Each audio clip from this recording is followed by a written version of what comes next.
Demonic Angel. Today I'm going to do another review of a place. As Halloween approaches, I of course get more and more excited. So thinking about Halloween, I've lived in several states, so because of the nature of my father's work. So one of the places that my grandparents lived near this place, and in order to, get back to where I lived, this was like on the freeway, and you could stop off to see this kind of stuff. I also did live in Glendale, Arizona, as a really young child for a while. So it's just one of the many places I've been, and very neat place, hot. It's Arizona. So thinking back, to Halloween,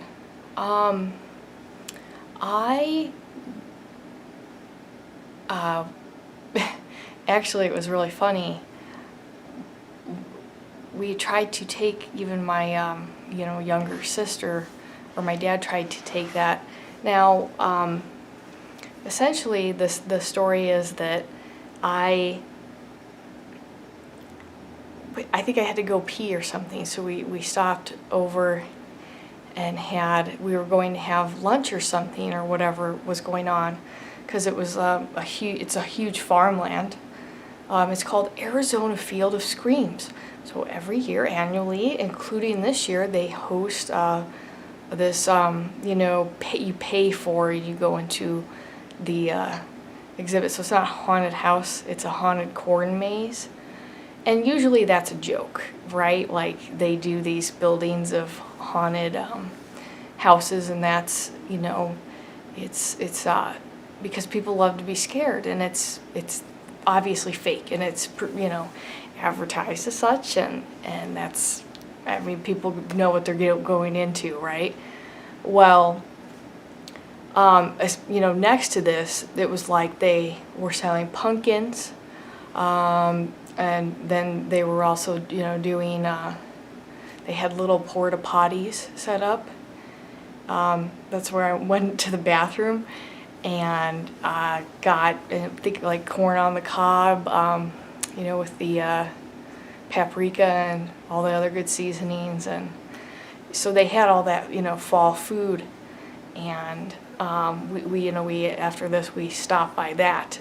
So the whole thing is located on a farm, and I think I was about 8 or 9, something like that, and I think that, I'm going to attach 2 links to articles below. One is the actual Arizona Field of Screams website that you can go to and see pricing and how long it is, and what hours it is, and whatnot. That's there. The other one is Arizona Central is a really great news site. You can probably only view a few a month, and then you have to pay for a subscription, but it's really great news, and they'll cover obscure history, so that's what I'm obviously interested in, and I'm going to post this link below as well, so that you kind of get that whole idea. I think it's what I'm having you look at on the second article is how this farm that I'm talking about was located not far from the Sante Fe railway stop. So essentially, I guess before I get into the whole haunted house aspect, since I went this way with it, the depot for the the railway, I think that it operated into the 1990s and then merged with some other company. But it was like, the farmland's not far from the depot, and so this connected Phoenix and Glendale, Arizona to Santa Fe and California and these other parts of America, so that people could get goods in. And it made it where, more livable, because at first people out in Arizona settled out in like Mesa, the Mormon pioneers, who they came out and they used the same set of canal systems that the Hohokam, who have vanished, not vanished like they assimilated, with another indigenous culture, but they're gone. Their DNA did not mix with any other people after a certain period of time. So their canals were just here, and the Mormons came in and started to use this to farm, because this, especially central Arizona, is really hot and unlivable unless, of course, you have dependable water. So another, after that, to kind of get the West Valley and Phoenix going, the Santa Fe Railway had to stop through Glendale, so that so people started to move out there. Now, the reason that people came out to Glendale, Arizona to farm, all of this I obviously have uncovered as an adult interested in history. And it was really freaky to ever remember my childhood experience, but Glendale, Arizona was advertised as a non-alcohol city, not a city. I think they called them settlements until they were incorporated into towns. So, in the decades before Prohibition, there was that temperance movement that was saying, abstinence from alcohol. So if you wanted to move out to Glendale, Arizona for a period of time, you had to not drink. This really appealed to Mormons, even modern-day Mormons. Their religion is against drinking alcohol. So a lot of farmers who are Mormons are coming out to settle the farmland, and then also what people were attracted would be lower middle class farmers from the Midwest, because the appeal was, if they came out here and they settled on some farmland, then they would be able to, when they settled it, they would get a few acres out of it at least. So it was like, when America first started, and people, hey, if you move to America, you get a shit ton of land, because that's how the government got people out here. And that's why people owned so much land back in the day. So, people, especially people struggling, or people, they knew how to farm. That was their thing. So they came out here for that, and they came out to Glendale for probably many of them Mormon community members or Midwestern farmers. So they really farmed this, what this haunted corn maze place is on. And today the depot, that's abandoned, but you could still go visit it. It's really eerie, and I think it would be right up anybody's alley who likes my channel. So we get there, of course, I'm 8 years old and don't know much about this or anything like that. And my sister, they said she was too young to go in, so she had to wait out with my mom. So I go in, and my dad goes in, and he goes ahead of me. My dad, in a weird way, he's kind of childlike. This was really before he was too troubled. In many ways, he's gotten a lot better as he's gotten older, but he just has a kind of like a childlike mentality in a way. So he just runs in ahead of me. And I knew that it was adults in costume. So you're in this maze, which is scary enough. So around any corner, there's going to be actors popping out. And I knew that. After a few minutes, though, I started to feel sick. And I went into some kind of corner, because the idea was people would just move around the maze, and eventually you come out the other side of the maze, and then you're done. So I sat there and I just felt so sick. And until I was a teenager, I used to see ghosts as being outside of myself. So as I was sitting there feeling that, first it was sickness, and then it was sadness. Then there was these shadows. I saw almost like a guy to me that looked like almost like a scarecrow, but black, like a shadow person. And when in the way I saw it as a kid was, after the shadow would manifest, I would see they would form into whatever people.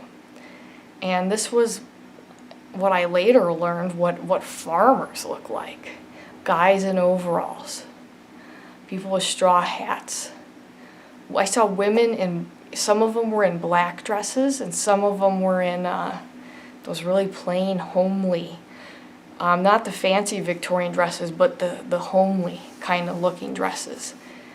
And then I saw a girl a little older than me at the time, dark hair, and she came up to me, and this was I'm gonna go ahead and say that when I was a kid, this was the only time I experienced this. She stepped forward like she was going to get close to me, which I was kind of used to that. But then she merged or stepped inside of me, and I got so cold and so sad. And I ended up getting really sick right after this. Oh, so of course there were many, smallpox, things going like this through these, at the time, it's not like the suburbs are connected today by everything, right? You just drive. Phoenix is over here, and Glendale is the farming community over here, and Glendale farms the stuff, and it goes into Phoenix, and it goes to other places, but it's completely separate by, nothing. So there's the city, and here's the settlement. So if people got sick, they were dying out there on the farm. And I really think that, anyway, I just had to share my experience. She stepped inside of me, and I felt those feelings, and it lasted for a while. I eventually dragged my ass through the whole maze, and I just didn't really react when people were scaring me because I was just so drained. And by the time I was eventually able to meet up with my dad again, he's not really a quiet person, but he was like really quiet the rest of the long drive home. So I don't think that at that time that he quite understood what this kind of stuff is, but I think that it either affected him or he saw something to that effect. And the truth of this place is that there was a cemetery where Arizona Field of Screams is now. So the settlers who passed away, they just were buried. And usually, Mormons would not use wooden crosses like other Christians, so they would use rocks or other markers. And of course, those just go away with the elements, due to the elements corroding that. And, we just know about it because there's some kinds of, you can see the old property lines and deeds. I've done some really neat research along, these kinds of ideas.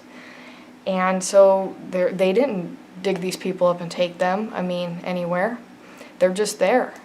And I guess what I'd like to say is sometimes I got sad thinking about it. These were still people. And here it is being treated like it's this entertaining thing. And I really, on the one hand, I understand everybody's draw to Halloween. And everybody, I love to watch scary movies in this cultural way. But these are human beings. And what my final kind of opinion on this is I do think that the people that I encountered they were residual energy.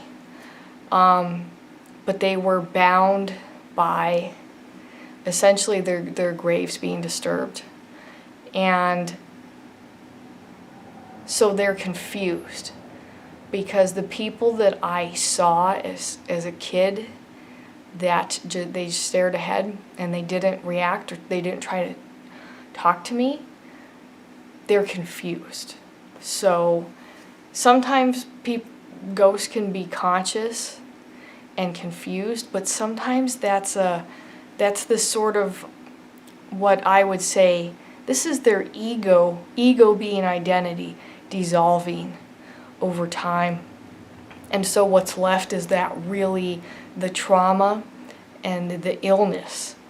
That is kind of the last thing to go as in residual energy. So the identity of an individual person over time fades away. Now, this was about 100 years ago that these people, lived and died.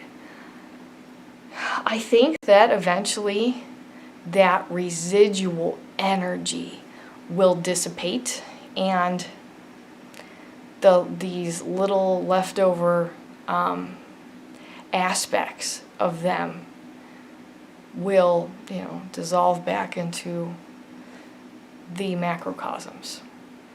But I think that if you do go, and I definitely recommend it, especially because it's on a farm, say a little prayer if you want. Prayer meaning, something dignified, and just go with the mindset of respect. Just like with magic. When people say to me sometimes, hey, I want to contact this specific angel or demon. Hey, you mess with the occult. That's crazy. I do not mess with the occult. That really blows my mind. I respect this kind of stuff 100% of the time. And that probably goes a long way for me. I think it would go a long way if people looked at this thinking that these are, in this case, this is like aspects of human beings that once lived not too long ago. I mean, these would be like people's great-grandparents, great-great-grandparents. And they should be respected. I don't really have like a big answer about what I think that should be done, because this is a great place. It's a farm. The rest of the year, turning out crops, which is excellent. Giving that people an option to be eating vegetables, producing goods. It's just these are people. Go with a little bit of that in mind. If you go to a location with a similar story, just a little respect goes a long way. Anyway, this is really unique, and it's a totally true story. And if you guys have any other places you've been to, I would love to hear that. But that, I hope I conveyed to you what I was, experiencing, because it was a really great story. And I love history. I love reading. I read all the time. So, it was really fun for me to research as an adult. And I'm not really one of those going out to the spooky fake, setup things. I jump at the drop of say something falls off the counter on accident because I didn't push it in. I will jump. It will freak me out because I'm just very reactive to that kind of stuff. I do not want to go into a fake haunted thing. But that's the thing. All these other places are fake. Here's this thing on top of a cemetery. And it'd be like one thing, hey, here's this, it was a cemetery but the bodies moved. Nope, this was just back then, of course, families buried each other living on the land because settlements were far from the city. And that's what people did,